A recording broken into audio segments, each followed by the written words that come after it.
Mm.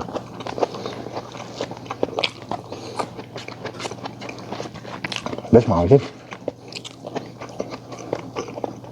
And dito, chicken pastil. Alat dito sa gilid, no? Yan. Yung konting design para mga presentable tingnan, di ba? Yung ganitong luto ng chicken pastil ba? Naku naman! Hello mga pamangkin. Magandang buhay sa inyo.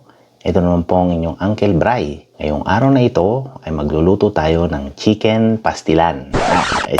Chicken pastil. Mag-stay ka lang sa video para malaman mo kung paano. Tara! Ang unang step pala na gagawin natin, mantika sa mainit na kawali. Make sure lang ha na mainit ang kawali bago ilagay ang mantika para hindi dumikit yung mga chicken strips na ilalagay natin mamaya. Ikalat nyo rin yung mantika sa gilid ng kawali para magkaroon ng non-stick effect. Non-stick effect? Ang next step natin, maglalagay tayo ngayon ng atswete or annatto seeds sa Ingles.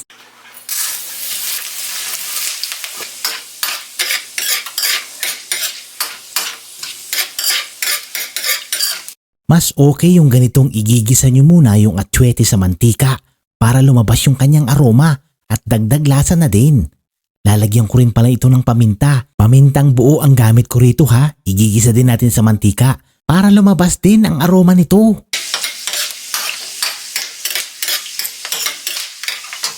Aalagaan nyo rin pala sa halo ha para hindi masunog. Ang pangatlong aromatics na ilalagay ko is ang laurel. Tuyong dahon ng laurel. Isa rin ito sa magpapabango sa ating chicken pastil. Aba syempre, magpapasarap din. At pagkatapos nating magisa, sasalain na natin siya.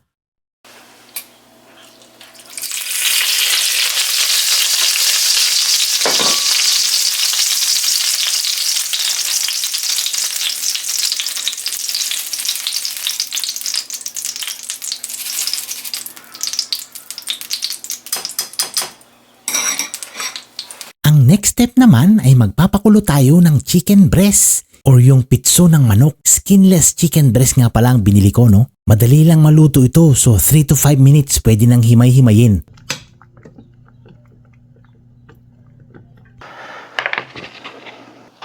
So ayan, after nating pakuluan yung chicken breast, hihimay-himay na natin, ano? Medyo mahaba ang gagawin nyo, ha? Yan, hihimay-himay. Tsatsagain nyo to, no?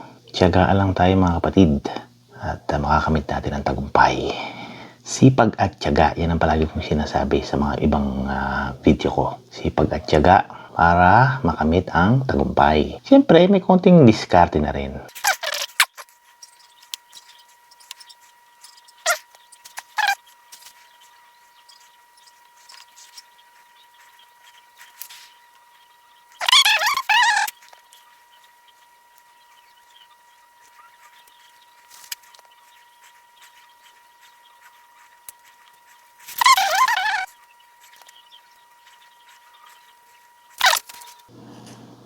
Gusto ko ako'y lagi na lang sa feeling mo. Feeling yun feeling, hindi feeling. Feeling. Ang gusto ko ako'y lagi na lang sa feeling mo.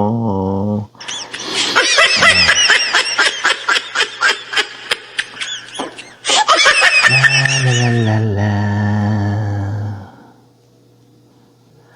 Tomorrow, I love you. Tomorrow,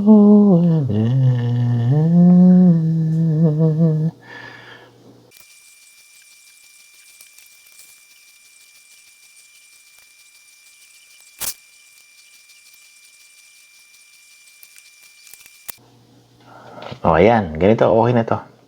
So, ayan, tapos na. Okay na tong ganito. So, mga ganyang kahaba, no? So, ganitong hibla, okay na yung ganyan, no? Ganyan kahaba.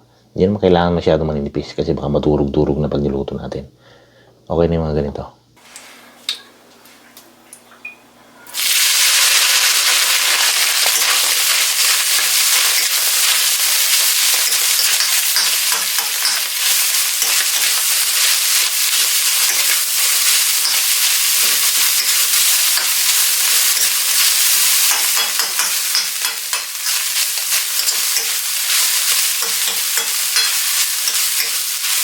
Sa pagluluto nga pala ng chicken pastil, kailangan matiyaga kayo rito ha. Kailangan consistent tayo sa paghahalo para maging equal or pantay-pantay ang pagkakaluto ng bawat hibla ng manok. Ang unang ilalagay natin na pangpalasa ay syempre ang asin.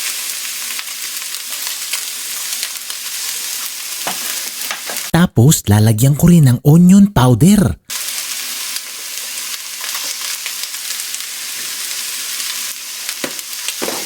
Sunod naman, lalagyan ko naman siya ng garlic powder.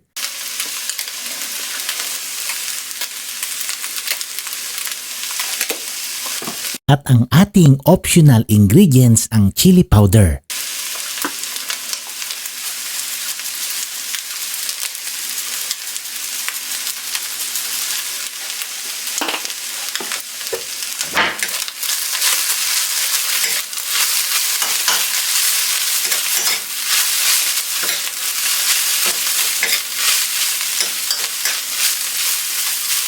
Lalagyan ko rin nga pala ito ng Knorr liquid seasoning.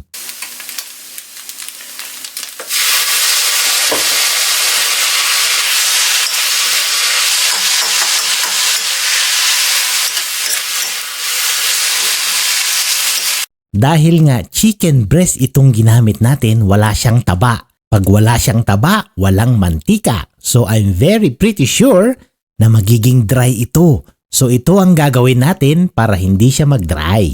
Lalagyan natin siya ng butter. Pero pag low budget naman kayo, kahit mantika na lang pwede na.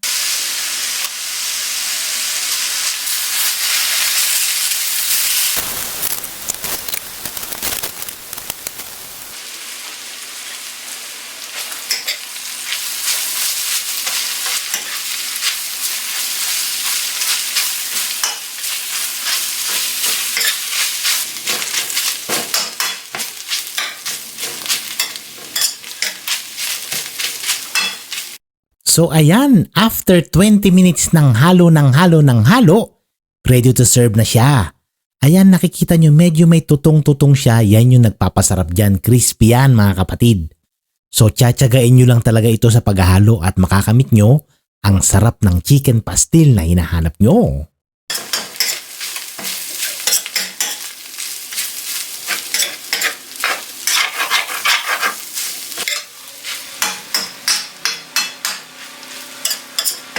Mas lalo nga palang sasarap ang chicken pastil nyo kung papartneran nyo ng sinangag na kanin. Dito ko rin isasangag yung kanin natin ha. Lalagyan ko lang ng konting mantika at ilalagay ko na yung bahaw na kanin.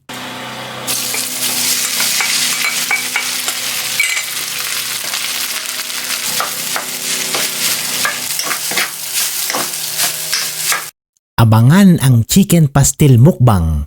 I-follow nyo lang ako para maging updated kayo sa aking mga latest videos. Ito naman po ang inyong Uncle Bry nagsasabing maraming salamat. Bye-bye!